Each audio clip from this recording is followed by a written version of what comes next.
Now we are repeating cycles again. What am I going to do with my life? I'm going to move to Dallas, Texas. Why? Because my older brother Mark and Jeff had already moved there. I will be with the two people who do not judge me, who love me unconditionally. I had $50 to my name. I took a Greyhound bus. Mark met me at a McDonald's right by the Greyhound station downtown Dallas, and I moved in with him. And it was like throwing gasoline on a fire. Whew! This was 1986, going into 87.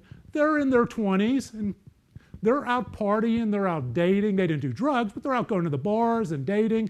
I fit right in. My drinking escalated. I hadn't passed the bar. I had no job yet. And then one day in a bathroom in 1987 of an upscale Dallas hotel, in the only suit I owned that my father bought for me at Sears after high school, befitting my status as a non-barred lawyer who is a quote-unquote alcoholic with alcohol use disorder and bulimic, I was out there partying away, telling lies, playing a role, and I was introduced to cocaine. I did my first line of cocaine in that bathroom, and it was Katie bar the door, because while that high had overtaken me for the first time in my life, the first time I looked in the mirror and I loved who I saw. Even though it was artificial, I loved who I saw. It swept into my stomach and replaced the self-loathing that binging and purging couldn't cure. It replaced the self-loathing that getting drunk all the time couldn't cure. It was, whoo! I had to have that again and again and again, because every time I did a line, I loved me. My mother loved me. That curly brown-haired girl loved me. Everyone in the nightclub I was about to walk in loved me. It was like nothing I had ever experienced. Cocaine and alcohol took over my life. I failed the Texas bar exam 2 1/2 time. The first time I took the Texas bar exam in Fort Worth, my study aids the weekend before the exam were bar review books I borrowed that weekend. Yes, that weekend. 3.5 ounces of cocaine and a liter of Tab. I'm not a Tab guy anymore. I'm more into the Coke Zero. Do they still make Tab? But it was a thing back then.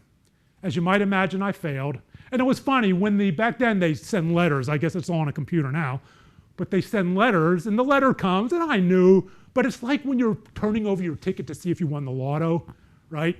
You're going, oh, come on. Oh, yes. Failed. And I failed it again for pretty much the same reasons. And in the summer of 1990, after my first failed marriage, I'm at a bar. I had 1 too many, 2 too many, 3 too many, 1 too many lines. 1 is 1 too many, 2 too many lines, 3 too many lines, which is why I'm an abstinence person. There are many paths to recovery, not just abstinence. But for me, there is no such thing as 1 line of cocaine, and there is no such thing as 1 drink without 1 line of cocaine. So my path had to be abstinence. I'm driving up this highway called the Dallas North Tollway. I'm literally feet from my house, the exit to my house, just like we read about. Woo, woo, woo! A state trooper. State troopers also work the tollway as well as the DPD, the Dallas Police. He pulls me over. It's a guy that looked like he was in his early 60s. Son, you been drinking? Oh, a few. Yeah, a few too many. Like any drunk. I'm not drunk. He has me get out of the car. He has me do the sobriety test on the side of the tollway. Son, go backwards from Z. X, G, C, nose over here. Oh, sorry, officer. The nose is over here. Did I pass? Click. Nothing like the feel of steel on your wrist to bring you into at least a momentary reality of the situation. I was booked for DWI. They take me down to Sterrett, which is the jail in Dallas. And at that time, I was also, I hate the word abuse, but there's no other word for it. I was abusing anabolic steroids to help me feel better about myself. I was also wearing an earring, a dangling earring. Lyrica shorts and a fanny pack, and my arms were in a shirt too tight. Imagine that. Don't imagine that. And at that time, it was an assembly process booking line where the Dallas County, where the sheriffs book you. And I filled out my card, and the deputy sheriff looks at my card. He holds it up like this. He puts his face 2 inches from me, and he's reading it. "You're a lawyer?" He goes, sniffing, puts it down. "You know you stink." Look left, look right. "Sheriff, is this a trick question?" I didn't say that, but of course I stink. I've been out partying all night. And so I went through this hazing through the deputy sheriffs, which everyone goes through. I was no one special. Get put in the drunk tank, got bailed out, pled not guilty as was my right. And of course I blew in the breathalyzer because I wasn't drunk. I'm a lawyer, doesn't matter. I wasn't drunk, and I blew a .11. The trial date comes, one of my 9 lives before sobriety, and my lawyer, shout out to Rich Warfield, my lawyer the day of trial comes out of the DA workroom with a piece of paper, a dismissal. He said, "Happy birthday early." What do you mean? The state trooper's not showing up. They dismissed the case. "Thank you, Rich, thank you." Bear hug him. Don't thank me, thank them in the district attorney's workroom. I didn't know he was kidding. I open the door and there are 3 district attorneys sitting in there, and I shake it, I go, "Thank you." They look at me like they wanted to throw me out of the window. He pulls me back, Rich, and says, "I was kidding. Get out of here before they refile." I know what you're thinking. How does this guy still have his license? Has it been suspended? No, neither, but it wasn't for a lack of trying. And I say that tongue-in-cheek, but it's a very real issue. Look in the back of any state bar journal, and you're going to see how real it is. The disbarments, the suspensions, a percentage of those are directly correlated to drug and alcohol use or some other mental health issue. That was one of my 9 lives. Apparently, and this is hearsay, the trooper retired and went back to wherever, Texas, and he wasn't coming to testify against Brian Cuban. Whew. Thank you wherever you are, Mr. State Trooper. Enjoy your retirement. So I got through that, learned no lessons, right back at it, drinking, failed marriages, just the shame continuing to build, and I would try to counteract that shame with more cocaine. I was engaging in borderline and crossing the borderline unethical conduct. I was using chiropractors to calm me down when they had somebody in an accident, and I would go down there with my briefcase full of contingency agreements and sit there. The chiropractor would come out with a client. "Mr. Cuban, what are you doing here?" Mr. Cuban is our top trial lawyer. Mr. Cuban's never stepped in a courtroom. Mr. Cuban will get you the maximum settlement. Mr. Cuban will sell you down the river so he doesn't have to step in the courtroom. This is what happens with drugs and alcohol. It is not the person I wanted to be.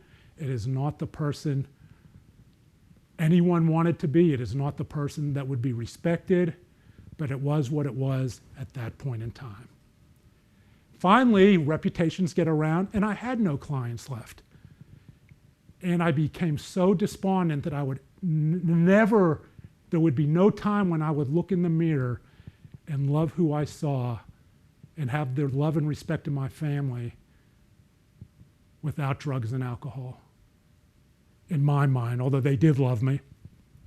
And I decided to end my life by suicide in the summer of 2005. And it was close. At the urging of a friend by email, who got a disturbing email from me, my brothers came into my house. Jeff came first. Mark flew in from LA. There was a .45 automatic on my nightstand. There's cocaine everywhere. There's black market Xanax everywhere. I was using that too. Cocaine at night, Xanax in the morning. Cocaine at night, Xanax in the morning, because I didn't want to live. I wanted to just survive day to day without ever having to know which day it was. Not unusual. They clean up the scene, and I remember as they're taking me out of the house, kicking and screaming. They're trying to save my life, and all I can think of is leave me alone. I remember Jeff saying, "He's got an addiction problem. I remember Mark saying it's depression, and they were both right. I deal with major depression episodes. I was also dealing with addiction. They can exist independently, and they are often exist together and intersect.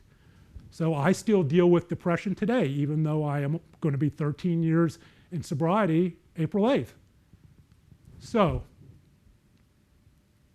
what happens?